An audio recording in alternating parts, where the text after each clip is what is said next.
2 சாமுவேலின் புஸ்தகம் 3ஆம் அதிகாரத்தை நாம் எடுத்துக்கொள்வோம். ஸ்தோத்திரம்.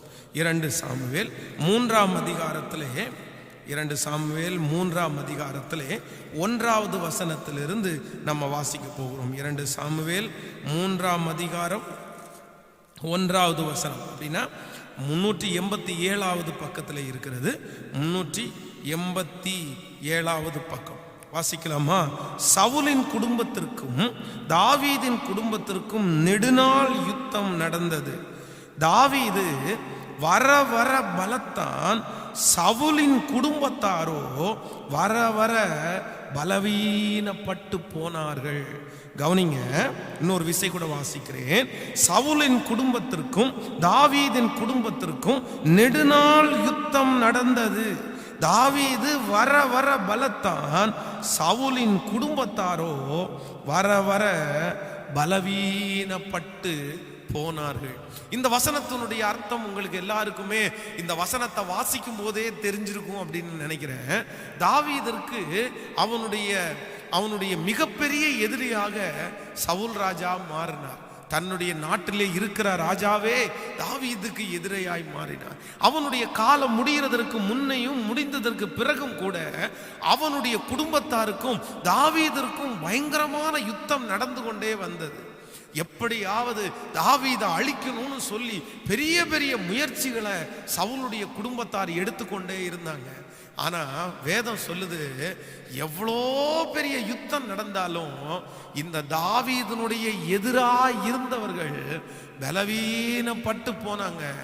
ஆனா தாவீது வர வர பலத்தான். இன்றைக்கு இந்த உபவாச ஜெபத்தில் இருக்கிற ஆண்டவருடைய பிள்ளைகளே, உங்களுக்கும் ஒருவேளை யாரோ ஒருத்தர் உங்களோட யுத்தம் பண்ணி கொண்டே இருக்கலாம். அவர்கள் முடித்ததற்கு பிறகு அவர்களுடைய கேராப்ல இன்னொருத்தர் யுத்தம் பண்ணிட்டே இருக்கலாம். அந்த யுத்தம் பண்ணுகிற நபர்கள் நீங்கள் அழிந்து போகத்தக்கதாய், உங்க குடும்பம் அழிந்து போகத்தக்கதாய் அவர்கள் மிக உக்கிரத்தோடு யுத்தம் பண்ணலாம். ஆனா ஆண்டவருடைய வார்த்தை தீர்க்க தரிசனமா சொல்லுகிறது, அவங்க தான் நாளுக்கு நாள் பலவீனப்பட்டு போவாங்க.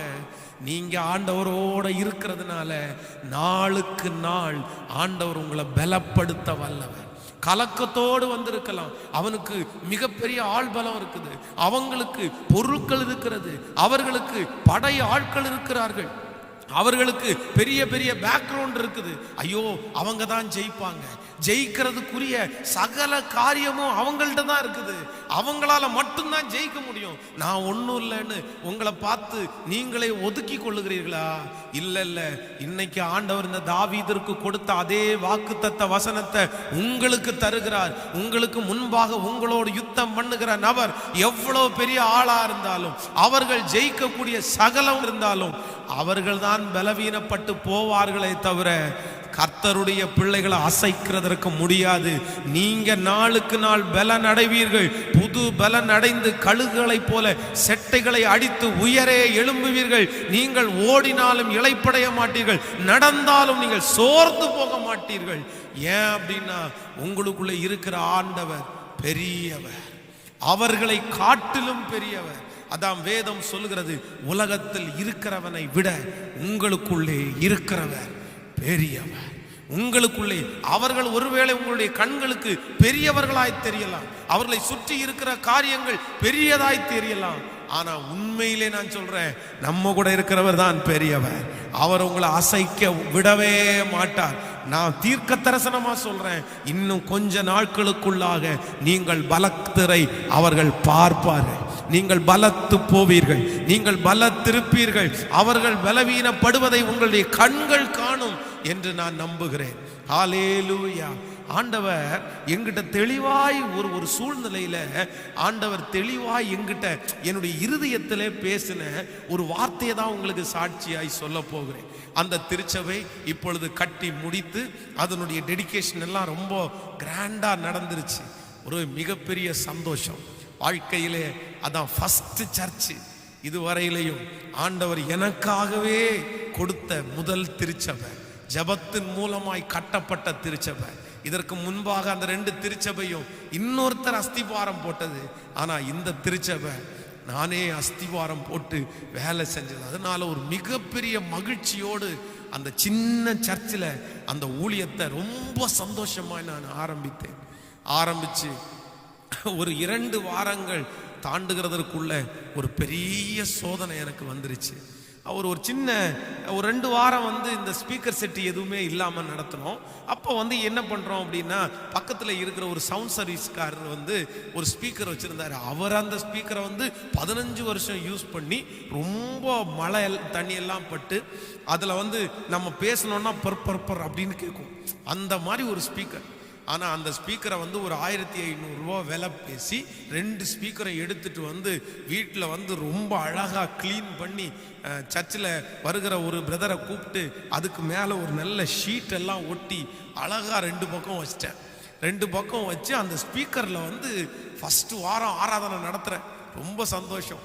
அன்னைக்கு அந்த பழைய ஸ்பீக்கர் வாங்குறதுக்கு அவ்வளோ மகிழ்ச்சி. அன்னைக்கு ஸ்பீக்கர் வாங்கிட்டோமே அப்படின்னு அந்த சந்தோஷத்தில் ஆராதனை நடத்தி முடிச்சா சுற்றி பக்கத்தில் ஒரு பயங்கரமான பிரச்சனை.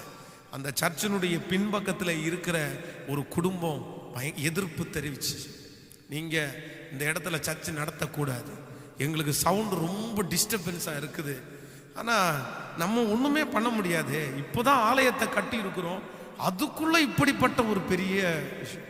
ஜன்னலெல்லாம் சாத்தி அப்படியே உள்ளுக்குள்ள சவுண்டை கொஞ்சம் குறைவாக வச்சு நடத்துனதுக்கு பிறகும் அவங்களுக்கு சவுண்டு போகுது அப்படின்னு பிரச்சனை பண்ணி அடுத்த வாரம் என்ன பண்ணிட்டாங்க அப்படின்னா, அவங்க என்னுடைய நான் உட்காந்துருக்கிற பலிபீடம் எப்படி இருக்குன்னா, பலிபீடத்துக்கு நேர பேக் சைடு தான் அவங்களுடைய வீடு. அவங்களுடைய வீட்டில் பெரிய பாக்ஸ், இந்த சவுண்ட் சர்வீஸில் இருக்கிற 2 பாக்ஸ் வாங்கி கொண்டு வச்சு அவங்க சாமி பாட்டை போட்டு விட்டாங்க. அதுவும் சத்தமாக கரெக்டாக நான் மைக்கில் ஆண்டவரே அப்படின்னு ஸ்தோத்திரம் பண்ண ஆரம்பித்த உடனே பாட்டு ஓடும் பாருங்களேன். அந்த சத்தத்துக்கு முன்னாடி நம்ம சர்ச்சில் இருக்கிற சத்தம் 1% கூட இருக்காது. எனக்கு அப்படியே துக்கமாக இருக்கும். இத்தனைக்கும் ஊழியம் ஆரம்பித்த அந்த புதுசில் வெள்ளிக்கிழமை ஃபாஸ்டிங், சனிக்கிழமை கண்டிப்பாக யார்கிட்டையும் பேச மாட்டேன், ஃபுல்லாக ஜபத்தில் உட்காந்து அவ்வளவு ப்ரிப்ரேஷன் பண்ணி ஞாயிற்றுக்கிழமை ஆராதனை நடத்துறதற்கு அந்த சபையில் போய் நின்றுட்டு இருந்தா இவங்க பின்னாடி இந்த சவுண்டை கேட்டு உண்மையிலே ஒரு வாரம் சோர்ந்து போயிட்டேன். அப்படியே பலிபீடத்தில் நான் உட்கார்றேன், நான் போடுற சோத்திரம் ஜனங்களுக்கு யாருக்குமே கேட்க மாட்டேங்குது, அந்த பாட்டு மட்டும்தான் கேட்குது. ஜனங்களெல்லாம் என்ன பண்ணுறதுன்னே தெரில. நான் சோகமாக அப்படியே முழங்கால் அப்படியே நின்றுட்டு இருக்கும்போது என் மனசுக்குள்ள ஒரு சத்தம், என் காதில் ஒரு சத்தம் துணிக்குது, டேய் அந்த சத்தம் முடிஞ்சிடும், உன் சத்தம் முடியாது. அந்த சத்தம் சீக்கிரமா நின்றும், ஆனா உன் சத்தம் நிற்காது. கிட்டத்தட்ட ஒரு ஆராதனை முடிகிற டைம் வரைக்கும் அவங்க பாட்டு போட்டாங்க. உண்மையிலே அந்த ஆராதனை முழுக்க ஜனங்கள் நான் பேசின ஒரு வார்த்தையை கூட கேட்க முடியல, அந்த பாட்டை மட்டும்தான் கேட்டாங்க. ஆராதனை நடத்தவே முடியல. ஆனால் அந்த ஆராதனையுடைய முடிவு ஜபத்தில் என் மனசில் வந்த அந்த வார்த்தையை, என் காதுகளில் துணிச்ச அந்த வார்த்தையை ஜனங்கள்கிட்ட சொல்கிறேன்.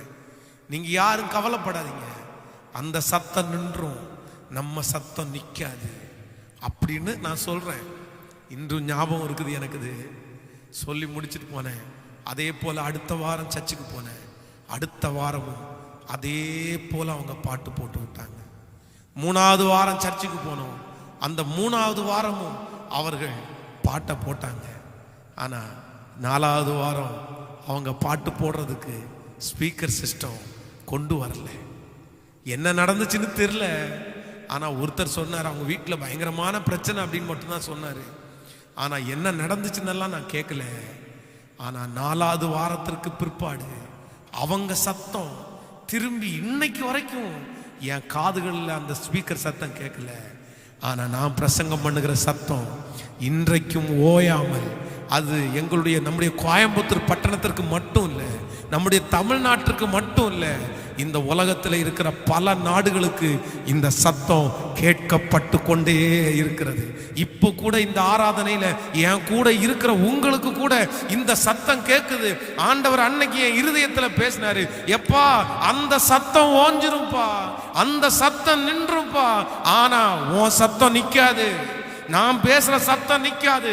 நீயே செத்து போனாலும் உனக்கு சார்பை இன்னொருத்தரை எழுப்புன்ற மாதிரி ஆண்டவர் என் உள்ளத்துல பேசினாரு.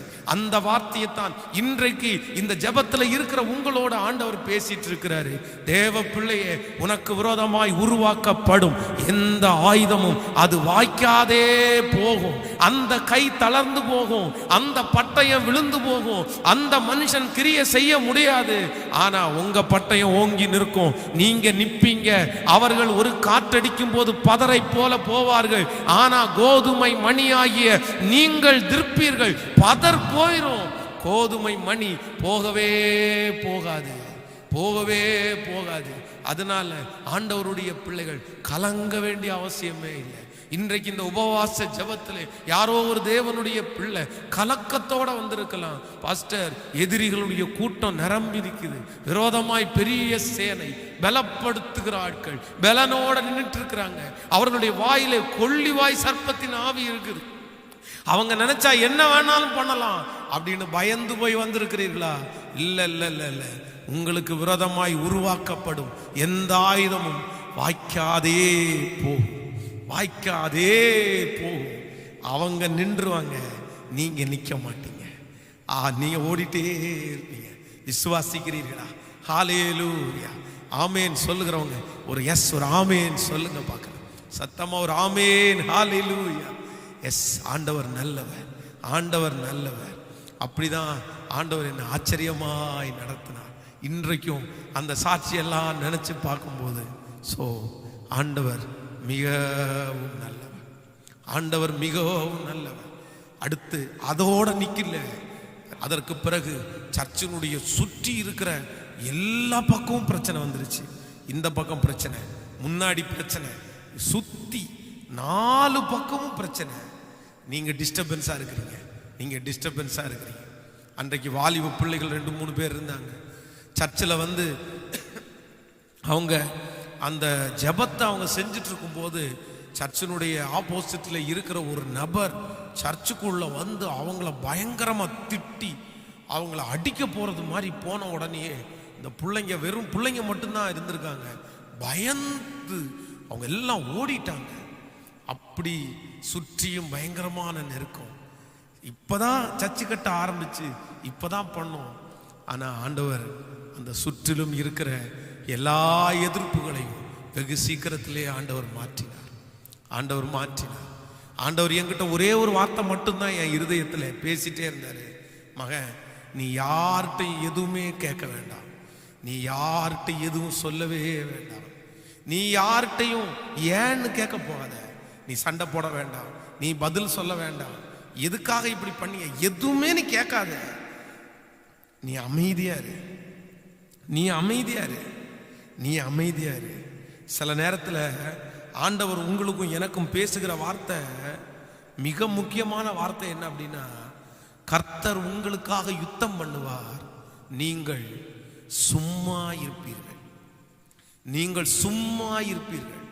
ஆண்டவருடைய பிள்ளைகளே, உங்களுக்கு அன்பாய் ஒரு வார்த்தை சொல்றேன், நீங்க சும்மா நீங்க சும்மா இல்லாம நீங்க செஞ்சிட்டீங்க அப்படின்னா நான் சொல்றேன், கண்டிப்பா ஆண்டவர் உங்களுக்காக யுத்தம் பண்ணவே முடியாது, ஆண்டவர் உங்களுக்காக யுத்தம் பண்ணவே முடியாது.